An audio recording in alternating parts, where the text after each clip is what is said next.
안녕하세요. 법 읽어주는 공정쌤입니다. 오늘은 도시 및 주거환경 정비법 첫 시간입니다. 도시 및 주거환경 정비법은 부동산 공법을 공부하시는 수험생 여러분들께서 많이 어려워하시는 과목인데요. 이 법 또한 법률을 천천히 읽어가다 보면 흐름을 읽을 수 있습니다. 흐름을 읽다 보면 이해와 암기도 따라오는 거 모두 아시죠? 그럼 오늘부터 도시 및 주거환경 정비법을 하나씩 뜯어보겠습니다. 그럼 시작하겠습니다. 먼저 도시 및 주거환경 정비법의 법률 구성을 알아보도록 하겠습니다. 도시 및 주거환경 정비법은 제1장 총칙, 2장 기본계획의 수립 및 정비구역의 지정, 3장 정비사업의 시행, 4장 비용의 부담 등, 5장 정비사업 전문관리업, 6장 감독 등 7장 보칙, 8장 벌칙으로 구성되어 있는데요. 이 중에서 제2장 기본계획의 수립 및 정비구역의 지정과 3장 정비사업 시행, 도정법에서는 매년 6문제가 출제되고 있고 그 중에 대부분이 2장과 3장에서 출제가 됩니다. 그만큼 우리는 2장과 3장에 힘을 주어 공부하게 될 것이고요. 나머지 장에 대해서는 핵심 내용 위주로만 훑어보도록 하겠습니다. 그러면 1장부터 어떤 내용들이 담겨 있는지 먼저 더 깊게 살펴보겠습니다. 1장 총칙은 제가 지난 국토계획법 첫 시간에 말씀드렸듯이 항상 모든 법률은 그 법률이 왜 제정이 됐고 또 그 법률에서 사용되는 용어에 대한 정의들을 담고 있습니다. 도정법도 마찬가지로 1장 총칙에서는 주로 정의에 대한 내용이 담겨 있고요. 2장 기본계획의 수립 및 정비구역의 지정에서는 2장의 제목처럼 기본계획을 어떻게 수립하고 있는지, 또 정비구역이란 것을 지정하고 해제하는 내용, 또한 이 정비구역 안에서의 정비계획의 내용, 그리고 정비계획의 입안 절차에 대해서 상세히 다루고 있습니다. 3장에서는 정비사업의 시행 방법과 정비사업을 시행하는 시행자, 그리고 시행자 중 일부인 조합 등이 있고, 그리고 이 시행자들이 사업을 어떻게 시행하는지 또 그 계획들에 대해서 나와 있고요. 나중에 조성된 땅을 어떻게 처리하는지에 대한 관리처분 계획, 그리고 마지막으로 공사가 완료되었을 때 어떠한 조치들을 취해지는지 내용을 담고 있습니다. 4장 비용의 부담에서는 비용 부담하는 원칙이라든지 재원 조달, 그리고 공공시설의 기록 등을 담고 있고요. 5장부터는 읽어가면서 설명을 드리도록 하겠습니다. 그럼 먼저 제1장 총칙 제1조 목적부터 살펴보도록 하겠습니다. 도시 및 주거환경 정비법은 도시 기능의 회복이 필요하거나 주거 환경이 불량한 지역을, 대상이 나왔죠. 도시 기능의 회복이 필요하거나 주거 환경이 불량한 지역을 계획적으로 정비하거나 노후 불량 건축물을 효율적으로 개량하기 위해서 필요한 사항을 규정함으로써 도시 환경을 개선하고 주거 생활의 질을 높이는 데 이바지함을 목적으로 합니다. 제2조 정의입니다. 그럼 이 법에서 사용하는 용어들은 어떠한 뜻을 갖고 있는지 살펴보도록 하겠습니다. 먼저 1호입니다. 정비구역. 정비구역이란 정비사업을 계획적으로 시행하기 위하여 지정 고시된 구역을 말한다. 정비사업을 시행하기 위해서 지정하는 구역이 정비구역입니다. 그렇다면 정비사업은 무엇인지 볼게요. 정비사업이란 이 법에서 정한 절차에 따라서 도시 기능을 회복하기 위하여 어디에서? 정비구역에서 어떤 내용이죠? 정비 기반 시설을 정비하거나, 정비가 많이 나오네요. 주택 등 건축물을 개량 또는 건설하는 다음 항목의 사업을 말한다. 정비 사업이 세분되어 있다는 뜻이죠. 그래서 가, 나, 다 목의 사업이 있고, 첫 번째 주거환경 개선 사업이 있습니다. 읽어보지요. 주거환경 개선 사업은 도시 저소득 주민이 집단으로 거주하는 지역으로서 정비 기반 시설이 극히 열악하고 노후 불량 건축물이 과도하게 밀집한 지역에 주거 환경을 개선하거나 단독주택 및 다세대 주택이 밀집한 지역에서 정비 기반 시설과 공동 이용 시설 확충을 통하여 주거 환경을 보존하고 정비하고 개량하기 위한 사업입니다. 정의가 되게 길죠. 두 번째, 재개발 사업인데요. 재개발 사업은 주거환경 개선 사업과 마찬가지로 정비 기반 시설이 열악하고, 주거환경 개선 사업은 극히 열악이었는데 재개발 사업은 그냥 열악이네요. 그리고 노후 건축물이 밀집한 지역에서, 여기까지는 주거환경 개선 사업과 굉장히 비슷합니다. 다만 노후 불량 건축물이 과도라는 말이 빠졌네요. 밀집한 지역에서 주거환경을 개선하거나 상업지역, 공업지역 등에서 도시기능의 회복 및 상권 활성화 등을 위하여 도시환경을 개선하기 위한 사업입니다. 마지막으로 재건축 사업이란, 정비 기반 시설은 양호하나 노후 불량 건축물에 대하여 해당하는 공동주택이 밀집한 지역, 조건이 붙네요. 공동주택이 밀집한 지역에서 주거환경을 개선하기 위한 사업입니다. 그러면 쉽게 우리가 생각했을 때는 주거환경 개선 사업과 재개발 사업은 일단 공동주택 쪽은 아니라는 내용이 되겠죠. 그래서 약간 노후 불량 건축물이 좀 많이 있고, 또 정비 기반 시설 자체들이 좀 열악한 지역, 그 중에서 주거환경 개선 사업은 기반 시설도 극히 열악하고 불량 건축물이 과도하게 밀집한 지역이 되겠고요. 재개발 사업은 그나마 주거환경 개선 사업보다는 낫지만 마찬가지로 정비 기반 시설이 열악하고 노후 불량 건축물이 밀집한 지역에서 주거환경을 개선하는 사업입니다. 재건축 사업은 기반 시설은 충분히 갖춰져 있지만 오래된 공동주택을 다시 건축하는 사업이죠. 이 말 뜻에, 이 용어 자체에 뜻이 다 담겨 있는 것 같습니다. 3호 노후 불량 건축물이란 다음 각목의 어느 하나에 해당하는 건축물을 말한다. 이 부분을 쭉 읽어보시면 될 것 같아요. 자, 감옥, 건축물이 훼손되거나 일부가 멸실되어 붕괴, 그 밖에 안전사고의 우려가 있는 건축물. 나목, 내진 성능이 확보되지 아니한 건축물 중, 오래되어서 내진 설계가 되어 있지 않다는 건축물이죠. 그 건축물 중에서 중대한 기능적 결함 또는 부실한 설계 시공으로 구조적 결함 등이 있는 건축물로서 대통령령으로 정하는 건축물이다.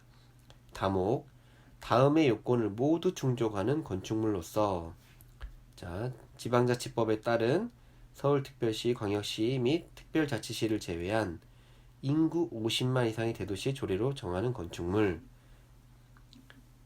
주변 토지의 이용 상황 등에 비추어 주거 환경이 불량한 곳에 위치하고 건축물을 철거하고 새로운 건축물을 건설하는 경우에 건설에 드는 비용과 비교하여 효용의 현저한 증가가 예상될 것. 즉, 새로 건축물을 짓는 비용이 기존의 노후 건축물을 유지하는 것보다 훨씬 더 효과가 있다는 내용이 되겠죠. 라목, 도시미관을 저해하거나 노후화된 건축물로서 대통령령으로 정하는 바에 따라 조례를 정하는 건축물. 감옥부터 라목은 말 그대로 오래되고 붕괴 위험이 있고 새로 지었으면 좋겠다는 건축물들에 대한 내용이 되겠습니다. 4호, 정비 기반 시설이란, 아까 정비 사업에 종류에 대해서 세분할 때 많이 나왔던 단어지요. 정비 기반 시설이 열악한 지역, 주거환경 개선 사업은 극히 열악한 지역이고 재개발 사업은 그냥 열악한 지역이었어요. 그럼 정비 기반 시설이 무엇이냐? 도로, 상하수도, 공원, 공용주차장, 공동구. 우리가 국토일 계획 및 이용에 관한 법률을 공부할 때 배웠던 기반시설이랑 똑같네요. 그리고 그 밖에 주민의 생활에 필요한 열, 가스 등의 공급시설 등입니다. 대통령령으로 더 세분하고 있는데요. 녹지, 하천, 공공공지, 광장, 소방용수시설, 비상대피시설, 가스공급 지역난방 시설 등이 있네요. 자, 5호 공동이용시설입니다.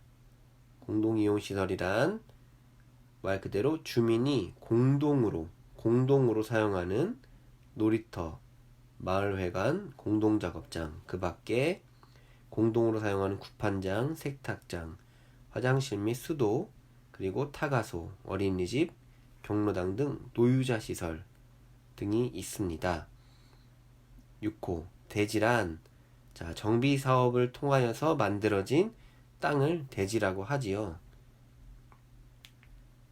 7호 주택단지란 주택 및 부대시설, 복리시설을 건설하거나 대지로 조성되는 일단의 토지로서 다음 항목이 어느 하나에 해당하는 일단의 토지를 말한다. 자, 먼저 과목 주택법에 따른 사업계획의 승인을 받아서 주택 및 부대시설, 복리시설을 건설한 일단의 토지다. 일단의 토지라는 것은 어떠한 큰 단위로 묶여져 있는 토지를 뜻한 것으로 이해하시면 됩니다.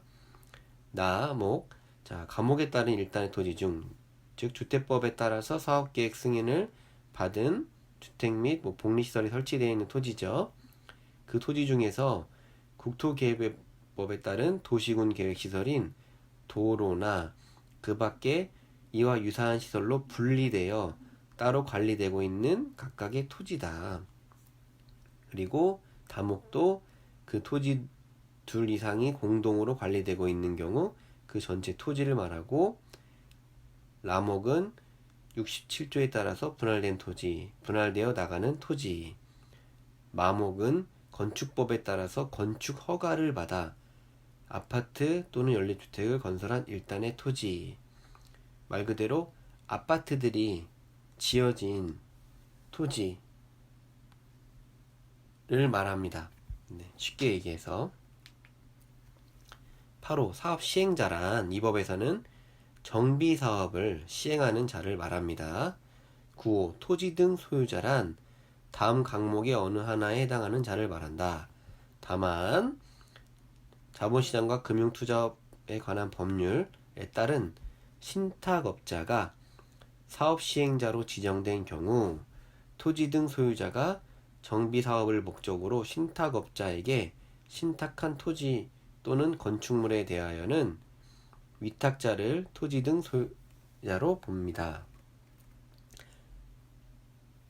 그래서 주거환경 개선 사업 및 재개발 사업의 경우는 정비구역에 위치한 토지 또는 건축물의 소유자 또는 그 지상권자고요.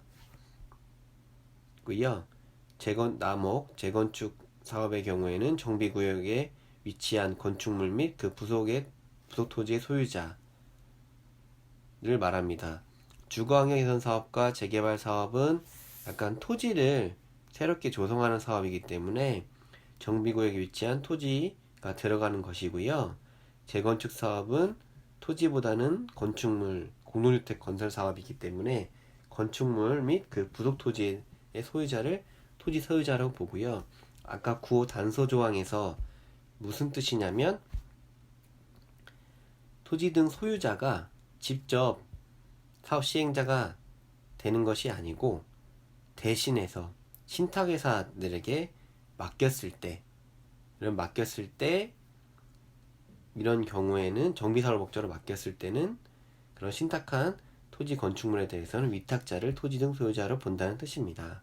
10호 토지주택공사 등이란 토지주택공사 또는 주택사업을 하기 위해 설립된 지방공사를 말합니다. 즉 공공기관을 말하는 것이겠죠. 자, 11호 정관 등이란 다음 각목의 것을 말한다. 대부분 조합의 정관을 뜻합니다. 이 법에서는 법 제3조입니다. 총칙의 마지막 조항인데요. 도시 및 주거환경 정비의 기본 방침입니다. 기본 방침이에요. 자, 국토교통부 장관은 도시 및 주거환경을 개선하기 위하여 몇 년마다? 10년마다 다음 각호의 사항을 포함한 기본 방침을 정합니다. 기본 계획이 아니고 방침을 만드는 거예요. 그래서 10년 단위로 기본 방침을 수립하되 5년마다 타당성을 검토하여 그 결과를 기본 방침에 반영을 하여야 합니다.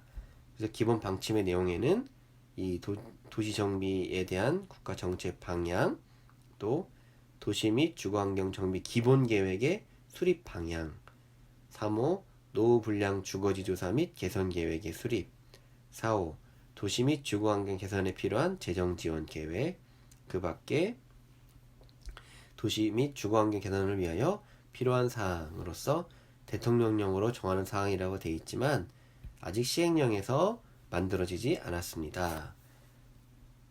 총칙까지 오늘은 총칙 다 읽어봤고요. 자, 그럼 총칙에서는 어떻게 시험이 나왔었는지 기출문제를 한번 풀어보도록 하겠습니다. 29회 공인중개사 2차 1교시 A형 문제 62번입니다.